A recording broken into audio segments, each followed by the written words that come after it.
Hi, everyone. Welcome to another episode of In Conversation. I'm Howard Schweitzer, and this time I am joined by Kathryn Lowell. Kathryn is a renowned executive coach and an author of a new book, The Modern Leader's Journey, which I recommend to every leader and aspiring leader. It is a tour de force on what makes for a good leader in the turbulent times, as she says, that we're living through. She's a wealth of knowledge on everything from navigating AI to how to listen and how to be present.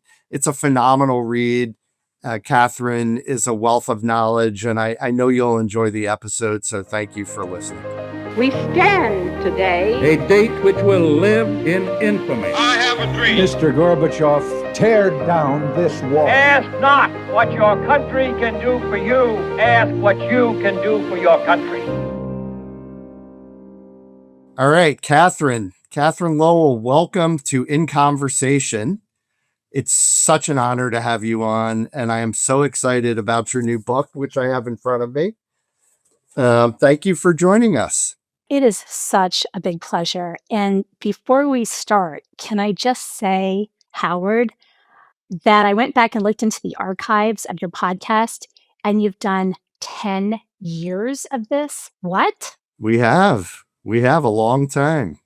I am so impressed. With the leaders that I coach, I'm always talking about how to show up consistently over time. And you've demonstrated that with this podcast. I mean, I don't even think I knew what a podcast was 10 years ago. Maybe I listened to like the Serial podcast. Remember that one? That was kind of a seminal one. But I hope you guys are having a big party to celebrate this. Maybe we will. That's a good idea. It's been fun. It's been fun. It's look, I think it's part and parcel of what you focus on, which is helping people put themselves out there, helping people lead, helping people find their voice. And it's been a lot of fun to do the podcast. And, a lot of it is politically related and it's a complicated time. And so we've tried to make sense of it, but thank you.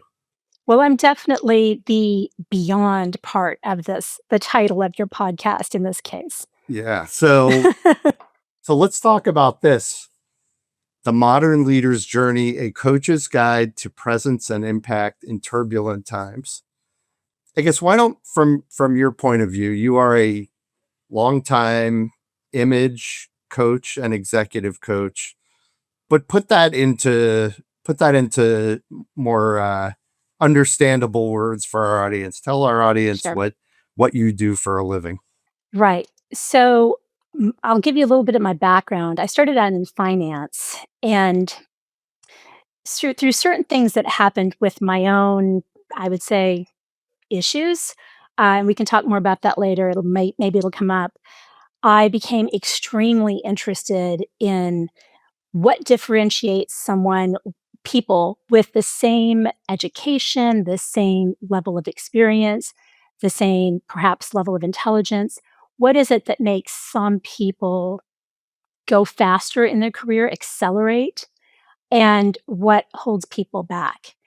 And so, quite by accident, I actually got involved in image consulting years and years ago. And that's basically helping people manage the first impression, right? And over time, I worked many years on that with clients, but it was clear to me that there was a more robust issue that I needed to work on, and that was helping people with their leadership presence. And so it really organically flowed into executive coaching, which is primarily what I do now. But I do not leave my image consulting hat off. So when I'm working with people, I might have relatively long engagements with a client, let's say, could be 8 months to a year.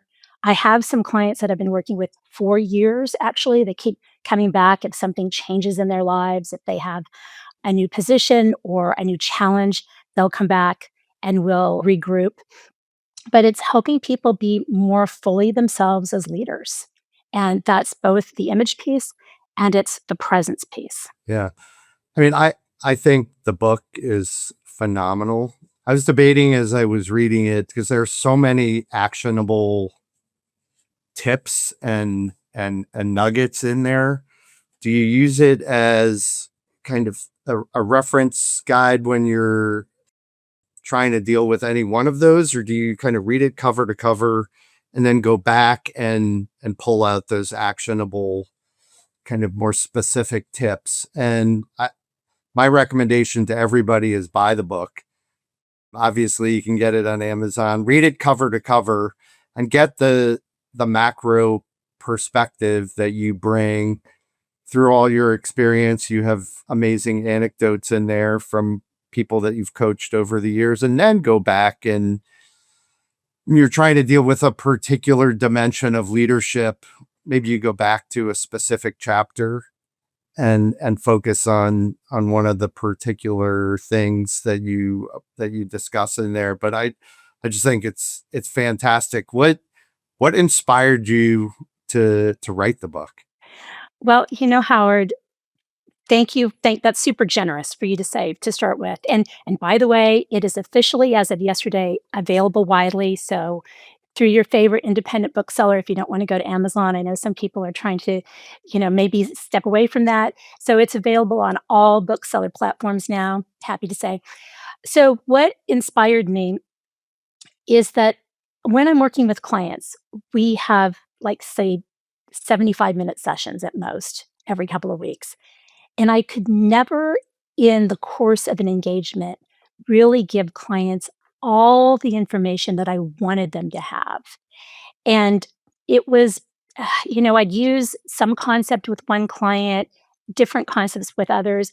And I really wished they were all together in one place. And I couldn't find a book out there that was the right resource for my own clients.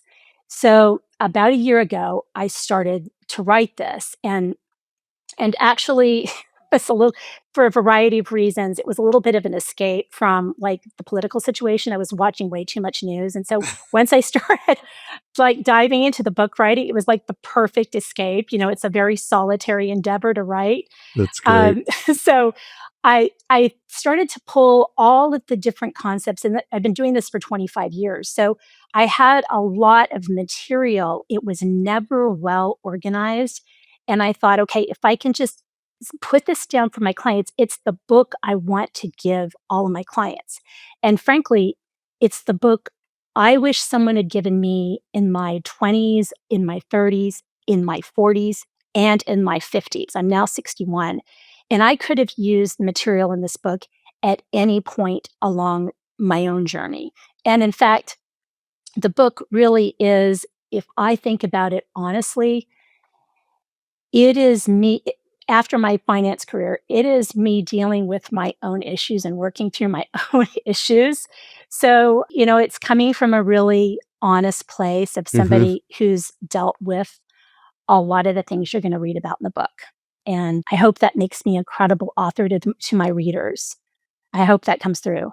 It's interesting you say that, because one of the things that immediately jumped out at me, and we should say you and I have known each other for a long time. Your husband, Mike, is a longtime close friend of mine and former colleague, and we've known each other for decades. So I've watched we've watched each other in our careers develop and such. But one of the things that really jumped out at me was you opened the book with a discussion about your own personal journey from a somewhat reclusive child to the person you are today, this outgoing person that does public speaking and shows up on podcasts and writes books. But essentially, I always think in leadership, one of the ways you earn people's trust is by putting yourself out there first, by going first and opening yourself up as a means of building trust with people, as opposed to requiring them to go first. And I felt like that's essentially what you were doing with the book. You were putting yourself out there. You were opening yourself up. You were going first. Was that intentional? And what do you think about this concept of putting yourself out there first to build trust from a leadership point of view? 100%. I think leaders who go first, who are willing to show vulnerability, who admit uncertainty, who say, "I don't have all the answers," they really create permission for everyone else to be human. So if you're the leader that pretends you've got it all figured out, your team is also probably going to pretend in some ways, right? So they'll hide their struggles, they might fake confidence that they don't really feel, and you're never going to really have a maybe a truthful environment. But when you go first, when you say, "This is hard for me too," or "I'm figuring this out alongside of you," people can exhale, they can stop performing, they can start problem solving, they can start doing their best work. And that's what builds trust, right? It's not perfection. I think it's a kind of shared humanity. Yeah. And now there's a line with this, right? Like you can't overshare, you can't tip into therapy, but the right kind of vulnerability that's I've made these same mistakes before, or I'm uncertain about this too, but here's how I'm thinking about it.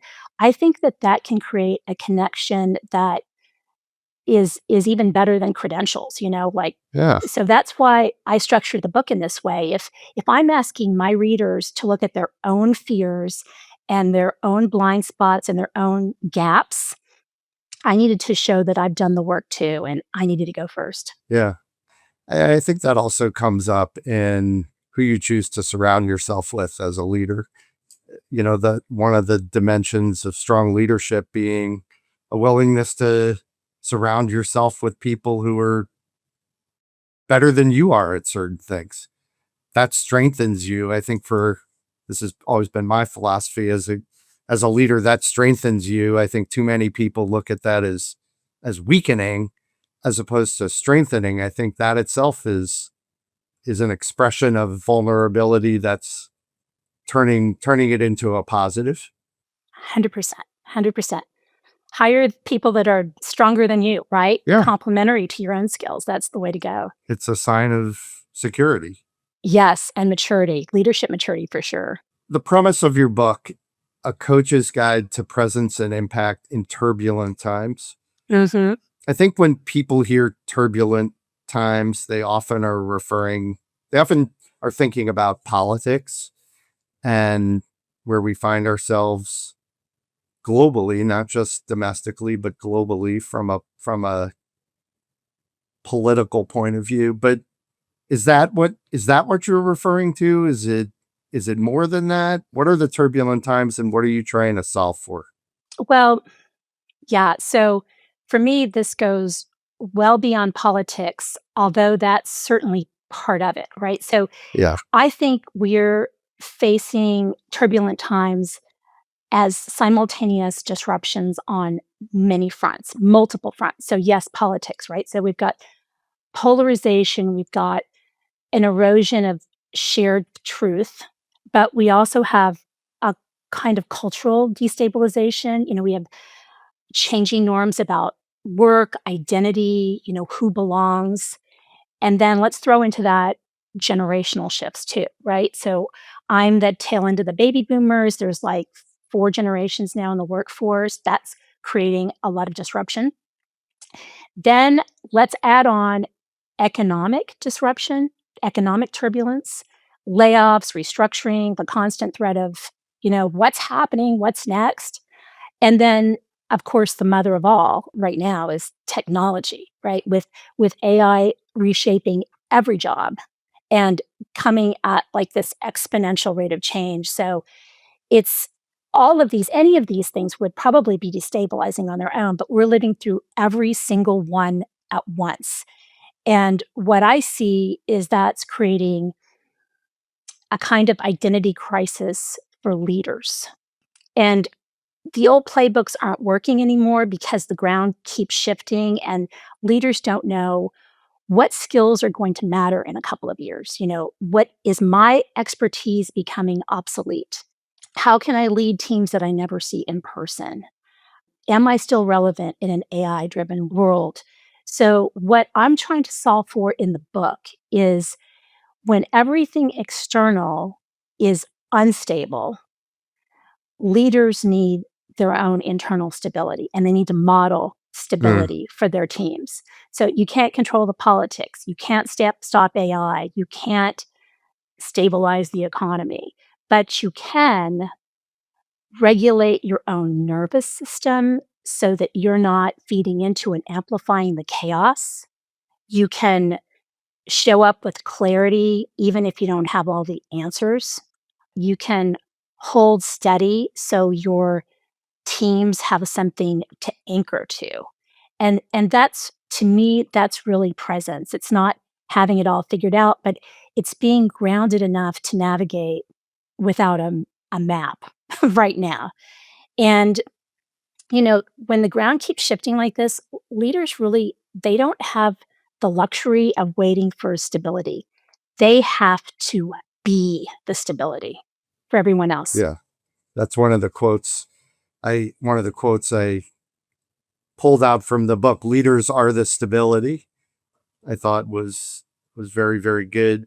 So on this topic of presence, what exactly do you mean by presence? Do you mean presence in how you appear? Do you mean presence as kind of being in the moment, like a meditative kind of presence? Are those the same? How do you define presence for purposes of your work and what you're trying to get at here? Well, this is a great question, and it kind of gets to the heart of a lot of the stuff that the book is talking about. So, if we talk about appearance and presence, they're related, but they're certainly not the same. So, can I unpack this for a couple of minutes? Is that okay? It's kind of a Absolutely. longer. Unpack away. Okay. So, first of all, appearance, and let's just call that image for the sake of like this discussion. So, your image is what people see immediately, Yep. right? So, and by the way, it is super, super fast. I Okay. saw you said 8 seconds to form Well, a first it's impression or it's something. actually like much less than that. Is it? It's Okay. like it can be like less. Certain impressions are made in a split second. There's a Princeton study that's like a tenth of a second or something like that. I think I reference it in the book. But what happens, and like when you appear before someone, I wish that people could look into me and know more about me, like that they could see my soul, that they could see, like, I'm a person who really cares about my clients. I care about my family as well. But I mean, I want, when they meet me for the first time, I wish they could know that as their coach, I am going to be their biggest advocate. I'm going to be their biggest fan. I wish all that could come through. But what they see and what they see when they meet you for the first time is just like how we're dressed, what our facial expressions are like, how we're groomed. It's all this initial appearance stuff. And it looms large in people's memory of us. That first impression is incredibly powerful. And that's why I spent so many years working like initially as an image consultant, because if I can help people manage how people experience them immediately, this is already propelling them forward. So it's the way to build instant credibility. So that's the first impression part. Now, I learned about this for myself painfully. Here's a little story. So my first job out of college was on Wall Street. I was working for a very, very conservative Wall Street bank. We had a very proper dress code. This is back in the day. So this is like late 80s. And we had to wear, like, the women had to wear skirted suits. It was very specific. And I was going through at the same time a punk rock phase, okay, in I my did private not life. know this. Yes. So I had like short hair that I could spike up, like on the weekends when I was on my own time. And I wore like a dog collar bracelet. And I was like really into the bands. And I thought I could keep these two worlds separate, right? So punk rock Kathryn weekend, conservative bank finance Kathryn during the week. And I was doing a pretty good job of keeping this separate. But one day, and you'll know this, like I was walking to work, and in New York and many other big cities, women will not wear their dress shoes on the streets, right? Sure. Because you're gonna wreck your heels. So you're wearing like sneakers or something, flats. It still happens today. This is nothing like this is still the same as it was. And so I was wearing sneakers, but my sneakers, my walk to work shoes were Chuck Taylor high tops. You know, the black high tops, Converse with the white soles and the white toe cap. Yep. And on these shoes, punk rock Kathryn had like written the Ramones and kind of graffitied over the shoes.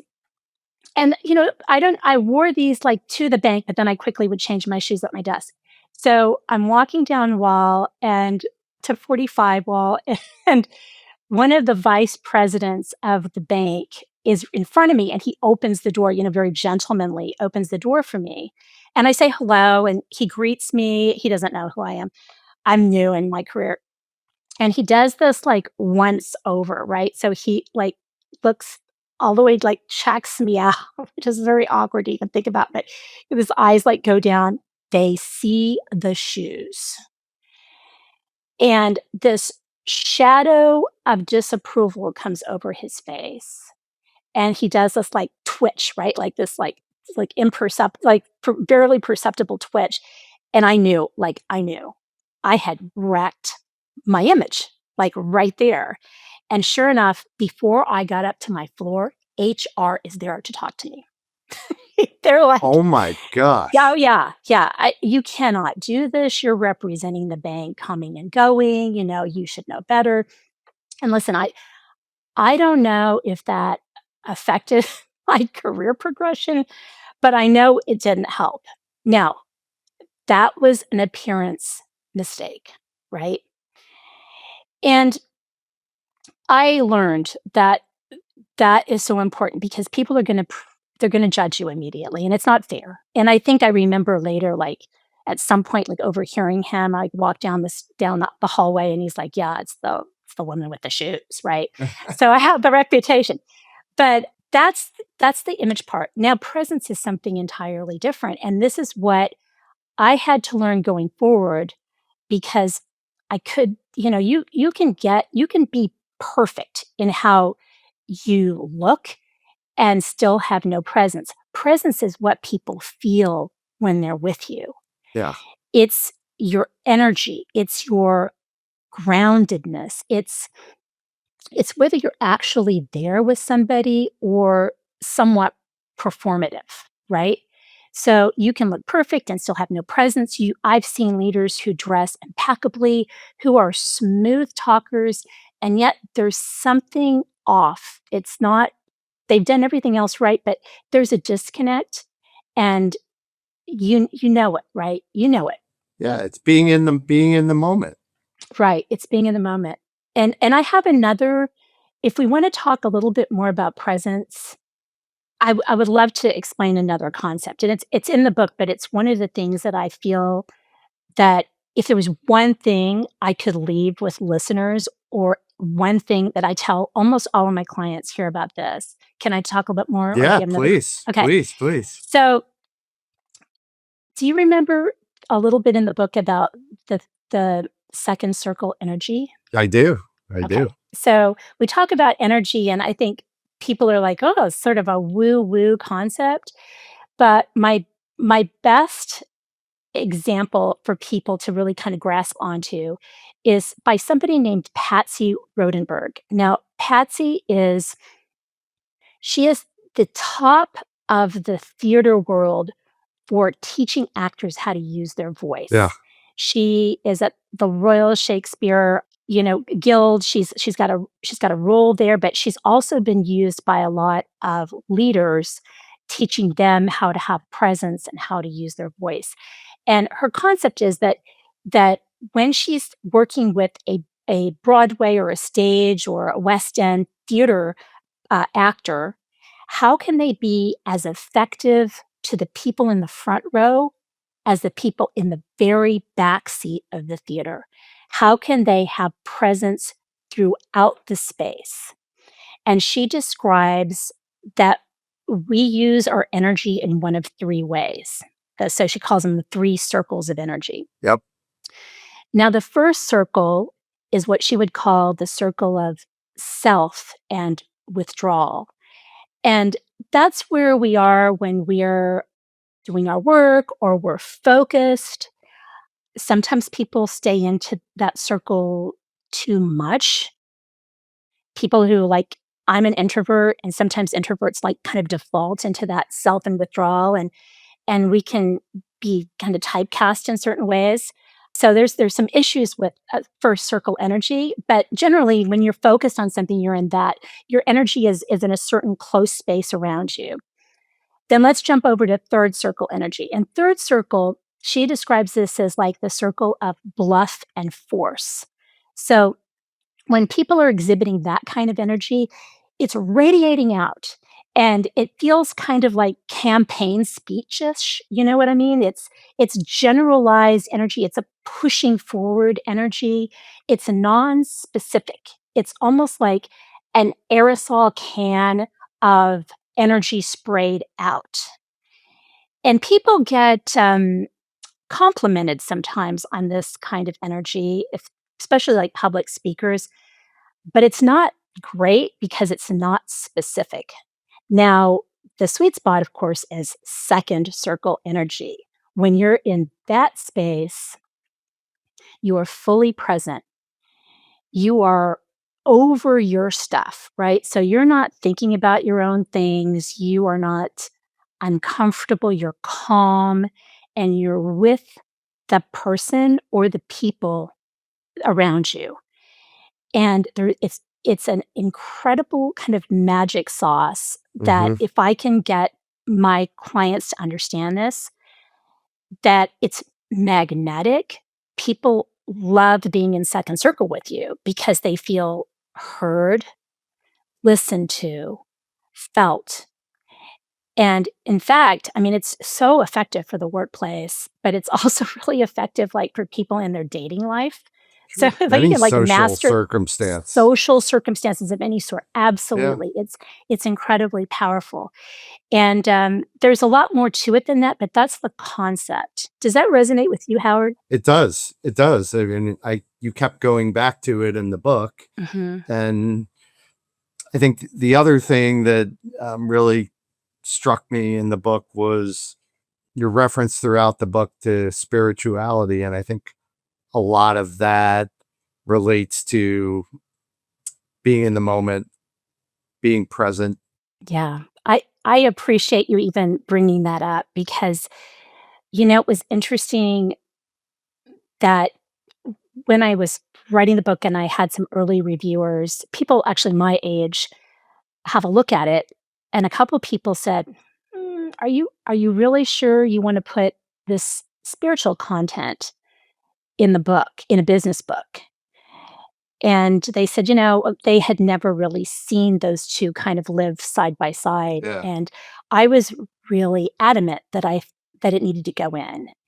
And later, I had a couple of younger reviewers, so somebody in their 20s and somebody in their late 30s, have a look at it, and they were like, "Oh, we're so glad that you put this in. Like, it needs to be there."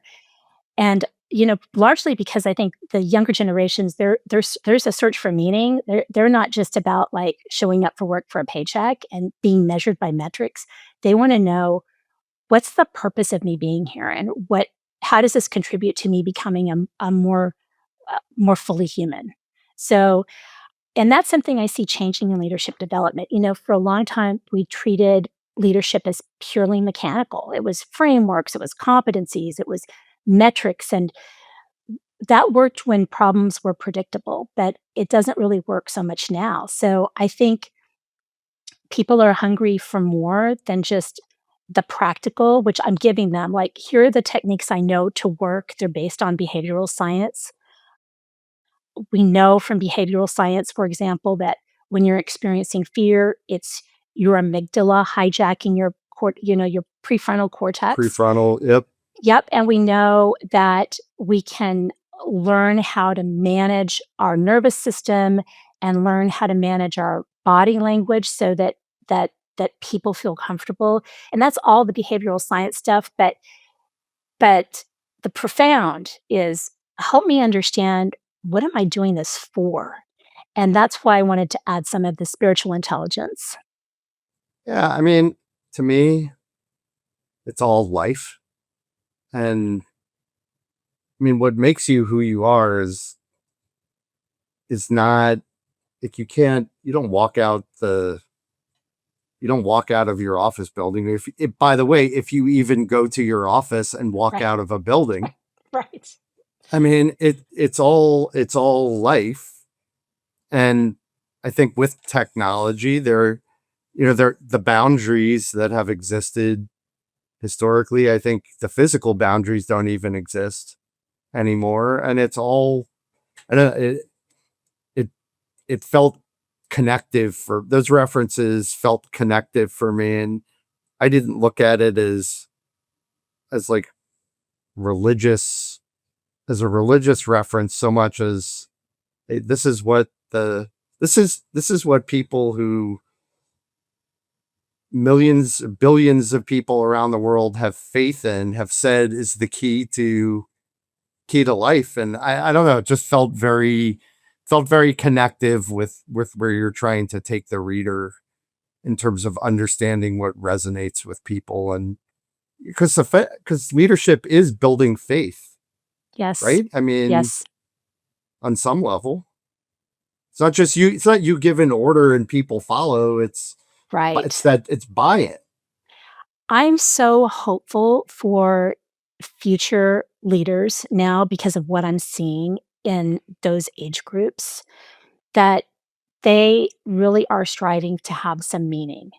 And hopefully, if they can, and listen, if you want to talk about some generational things, we can do, because there are some profoundly different things that this generation thinks about leadership and things that they're going to have to overcome. But one of the things that these younger leaders hold in their mind is, I'm not going to necessarily fake the political part of my job. They're not as willing to do that.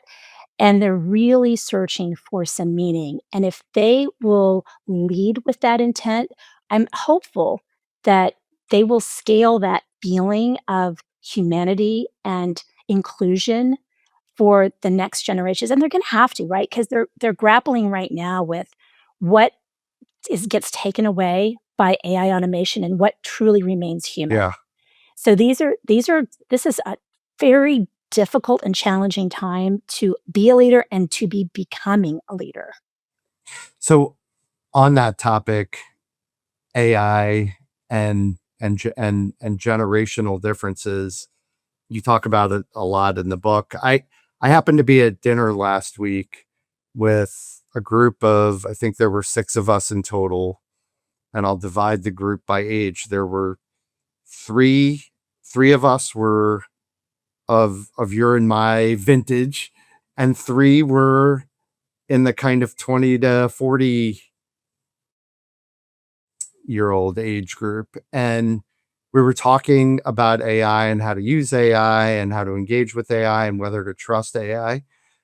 And the older individuals at the table, myself included, were much more, I, to my surprise, willing to lean in, because I think usually with technology, it's the reverse. And, but we were all, the older folks at the table were all willing to lean in and say, yeah, like, experiment, try it, see where it takes you. The younger folks at the table they were more skeptical. They were more skeptical of AI, and I was surprised. Such a fascinating observation, right? That, you know why, right? Like, the senior leaders have less to lose in this situation. Yeah. You're established. You've built the relationships. You have the judgment. You have the strategic thinking. Those are things that AI can't really replicate yet. And you've also made the money, right? So you've got security. You're at a point in your career where, things have come together for you. And so AI very much feels like a wonderful tool, a wonderful, powerful tool, Yeah. not really a threat. But these younger professionals, and I see this, that's really interesting because I have a couple of interns and they are similar. Like, I'm like, I love AI. I love everything about it. I want AI machines to take care of me when I'm older. And I like all in. And they're very concerned because they're watching AI automate the very work that they were supposed to prove themselves on. So things like, Yeah. the Excel modeling, the analysis, the research, all those things that were meant to be their on-ramp to credibility, they're not just worried about job security. I mean, they're worried about identity. If AI can do this, what am I? What is my value? And that's so disconcerting. And I push this issue now really as a problem of senior leadership to manage that many senior leaders are not managing well because they, back when we were talking about leaders need to be the stability, Yep. at this point, when the ground is shifting this fast, people don't just need direction, they need orientation. Like they need to know, where do I fit? Help me know what's still mine to do. Do I still matter? And most leaders aren't providing them. They're so excited about the capabilities of AI. Look what this can do. Like they're skipping the human work. They're not clarifying the roles or naming the fear or redefining the value. So I had a client recently whose company rolled out an AI chatbot that it would write meeting summaries and draft internal communications. Like incredibly powerful, technically brilliant, but within weeks, like the human engagement in meetings started to drop off. People started to turn their cameras off. The questions dried up. And finally, someone said, look, it looks like there's no point in even speaking up anymore. The system, the machine is writing the answers. So like, what do we need to even engage for? And it wasn't that the technology broke the trust, but it was the silence Uh-huh. that broke the trust. It was the lack of engagement from leadership to clarify what the roles were. So now when I reference that leadership is harder than ever, this is another key leadership competency that many people have not evolved into yet. It's the competency of, can I translate for my teams, not just this is the tool, but tell me how this evolves my role, right? And then can the leaders also become meaning makers for their teams? Like AI can optimize, but it can't answer why this really matters. And they also have to become, as I mentioned before, emotional anchors, right? So it's being steady enough to navigate without a map and bring people along with you. And that's, to me, that's the new bit of leadership that we all must lean into for anybody who's at a senior or mid-level, and get that straight. So I think one of the challenges of leading in this era, and it dovetails with the AI point, is the remote nature of everything we're doing. It's a wonderful tool. It's wonderful that we're sitting here doing this podcast and you're in Northwest Arkansas and I'm in Washington, D.C., and we're able to do this and use technology. But it's also extremely challenging. It's a whole new way of doing business, and different skills, different ways of connecting. You say in the book that disconnection is the enemy, and you talk about the need for presence without proximity. Both as a leader, but also as like for younger people and their skills development. How do we exist in this weird world we're now living and working in? It's one of the hardest transitions that leaders have had to make. And it first hit us hard during COVID, right? So we're just now on screens all the time. And the truth is, I'm just so big on this presence, but presence through a screen requires so much more intention because, in person, we have body language, we have energy, we have all the subtle cues. On a screen, you lose 80% of that. So you have to work harder to create the connection. And when I'm talking to clients about this, the first thing that we'll do is we'll talk about the mechanics of it, right? So getting the camera at eye level. And it's very hard for people. It's even hard for me right now because I'm looking in the camera lens so that it appears that we're looking at each other. And that's very unnatural, to be like talking, unless you're like a broadcast TV person, right? So we all have to kind of learn to become broadcast television reporters. But that's important. If you're the leader, that looks like you're looking at your team. So you don't want to look down on people.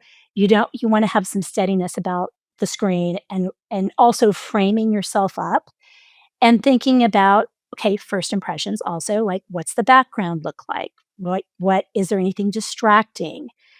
Good lighting, by the way, is hugely important because we want people, and of course, like it goes without saying, turn on your camera first, turn it on. You will feel completely unengaged if you don't have your camera on. So that's key. But also having good lighting so that people can see your reactions. And remember that the camera enhances everything. So I've been pretty expressive during this podcast. I'm kind of afraid I may have been overly expressive because the camera is going to pick that up. But that I like working with people face to face. So this is still not my favorite medium. And then you've got to turn off, you got to turn off your notifications. By the way, have you read anything about Jamie Dimon at JP Morgan and how he manages the distractions? Do you know anything about this? Tell me. So he doesn't bring his phone to any meetings. He leaves his phone in the office. And the only notifications that he allows are texts from his 3 daughters. He's like an aspirational role model to me for how to have full attention. And he's even talked about this, I think, in his shareholders report. Like, I'm not going to tolerate the disrespect of people on their laptops or on their iPads when they're in a meeting with me. And he brings his full attention. Obviously he can, like, he's got people for that.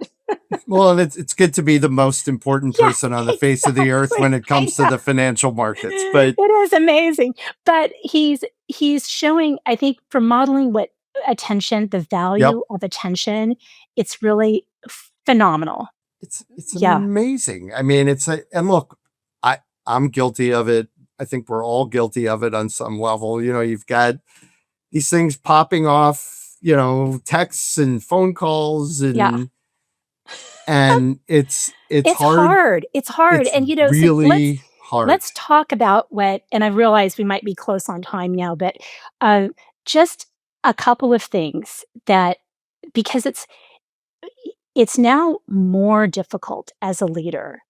You've got to figure out ways to create some kind of ritual of connection for, particularly like in my case, I have a lot of clients who have distributed teams across time zones, right? And so they can't rely on hallway conversations or lunch together. They have to manufacture connection intentionally. So what can you do? Well, you can start meetings with how are you really? Like, not just starting with the agenda, but making sure there's some time for the small talk, but kind of even deeper if possible. Ending your one-on-ones with what else? Just kind of leaving that open and waiting and seeing what else people contribute and keeping space for people to encourage them, even in a format like this, where they can settle in and converse with you. And then, celebrate wins publicly and personally and often. Sure. But the thing is, and here's what I think is missing right now, and this is hard, hard, hard for leaders.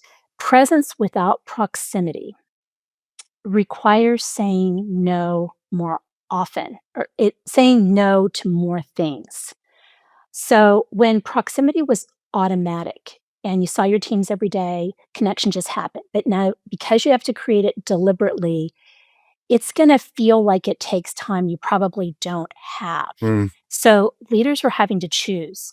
Am I going to be in back to back Zoom meetings all day, multitasking through each one, which is very bad? yeah. Or am I going to have fewer, better conversations where I'm actually present?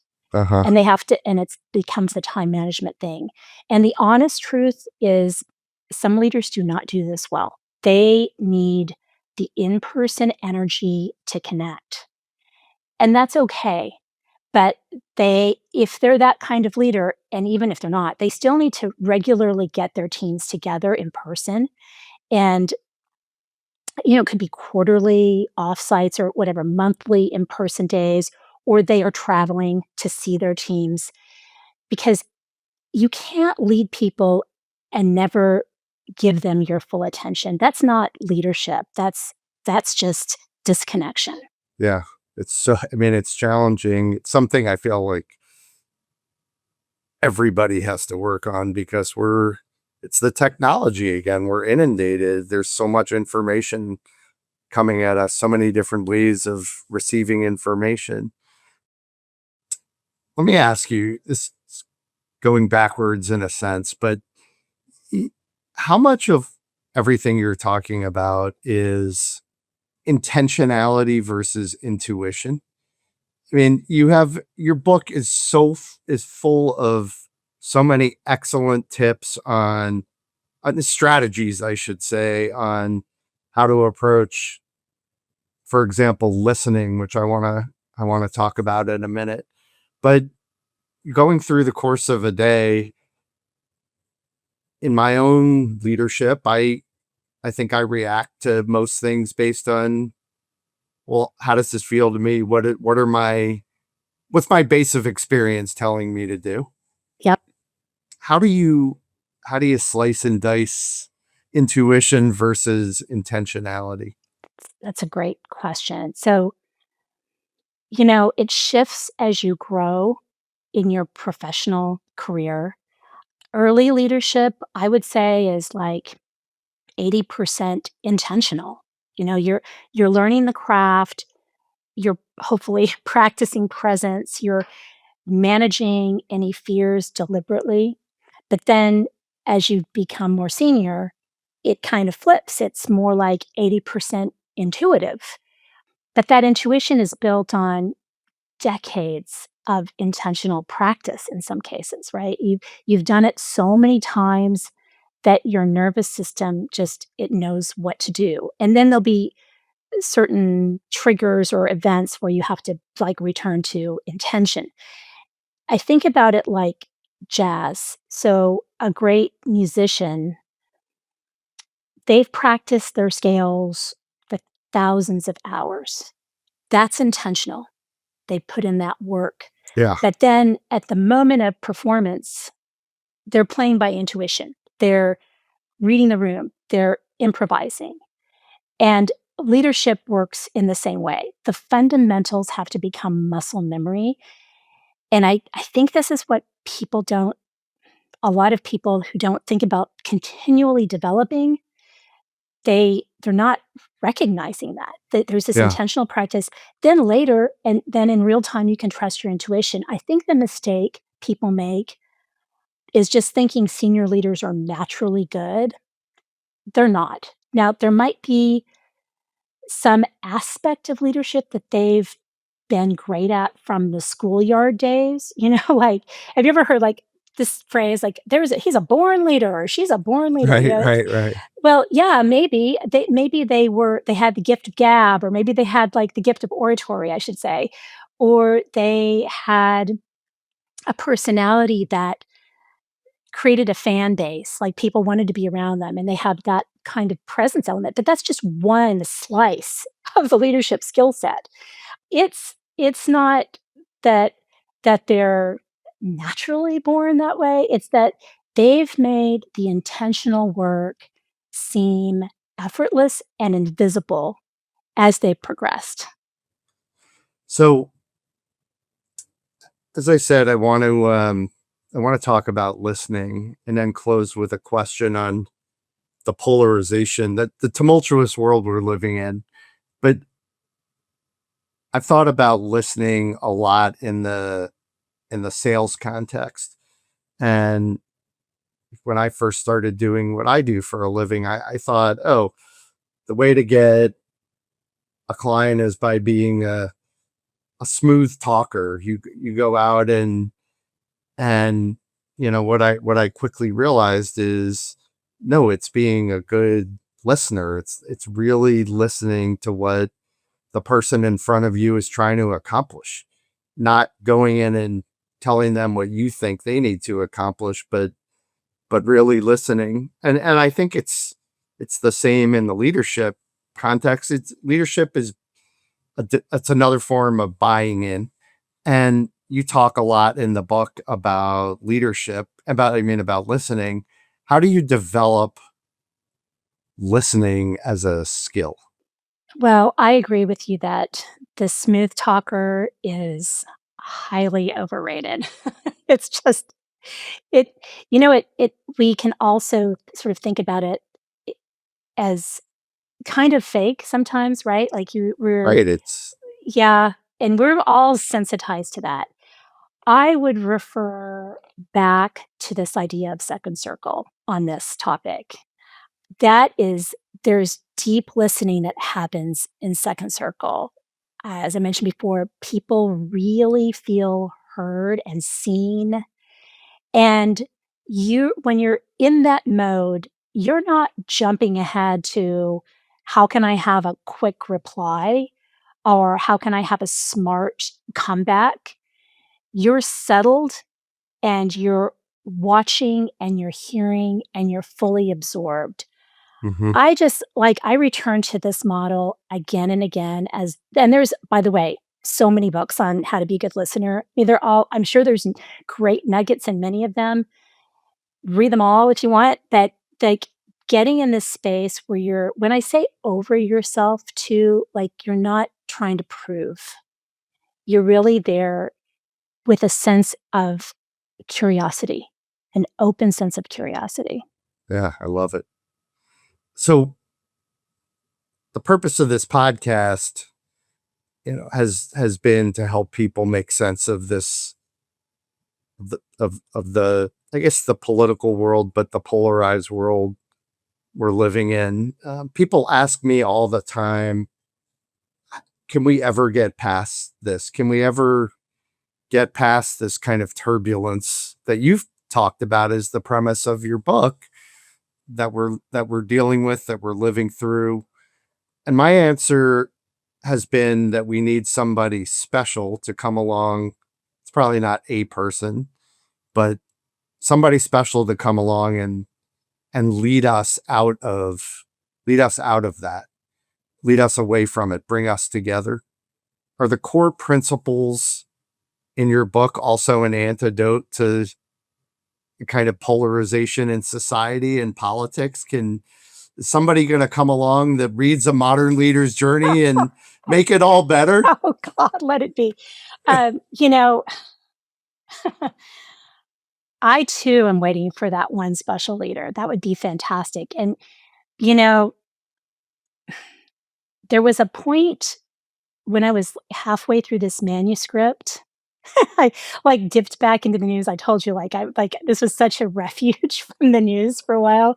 Right. And I dipped back in and I thought, oh my gosh, am I just going to have to tear this whole book up?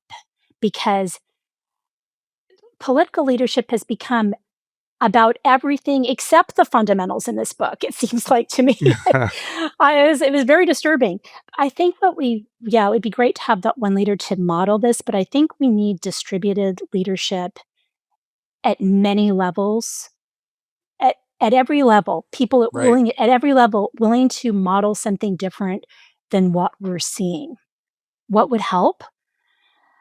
Probably leaders willing to name reality without catastrophizing, leaders who could hold tension without collapsing into polarization and regulating themselves so that they can be the calm instead of amplifying the chaos. That would be great. But I'll be honest, these aren't just individual failures. I mean, I think the system rewards polarization and it punishes nuance. And my frameworks can definitely help individual leaders, but fixing the system, I'm not sure there's any book for that, Howard, Yeah. Yeah. unfortunately. No, I mean, I think it's culture. This is all cultural, and much like how you change a business and you engage in fixing the culture of a business or changing the culture of a business, and everybody owns a piece of it. I think as a country, as a world, we all own a piece of that, and everybody is kind of a leader in their own way and needs to be. And 100%. that's what takes us out of this. So it's hard though. I want to, thank you for doing this podcast. And I know that you're kind of expanding the scope of the podcast. Yep. Thank you for doing your part in this. And I'm honestly so honored to be able to have this conversation with you. I am usually the person listening all day long. My clients are doing 90% of the talking. I'm doing 10%. So this was such a big pleasure to be able to chat. Yeah, this was terrific. Thank you so much for coming on A Modern Leader's Journey. The Modern Leader's Journey, a coach's guide to presence and impact in turbulent times. Kathryn Lowell, thank you so much for coming on In Conversation. And why don't you share with our listeners where they can find you on the web Sure. and otherwise? Okay, modernleadersjourney.com, imagemattersgroup.com, either one of those. And the book, I'm so happy to say, is available everywhere now online. Wonderful. You won't find it in stores yet, but it's available online, so you can order it. It's also in hardcover as of yesterday. Terrific. So if you want to give it as a gift to somebody, or as just a little here, leader, if you want to just a little cue, feel free. And thank you very much. And I'm always welcome people who want to reach out and talk more about this. Good. Well, thank you again, and thanks for the work. Thanks, Howard. Such a pleasure. Thank you so much for joining us for this edition of In Conversation. If you enjoyed it, the best way to support the podcast is to leave a review on Apple Podcasts, Spotify, or wherever you listen to your podcasts. New episodes are released on Monday at 6 a.m. Eastern Time. For more information on Cozen O'Connor Public Strategies, please visit our website at copublicstrategies.com and follow us on social media.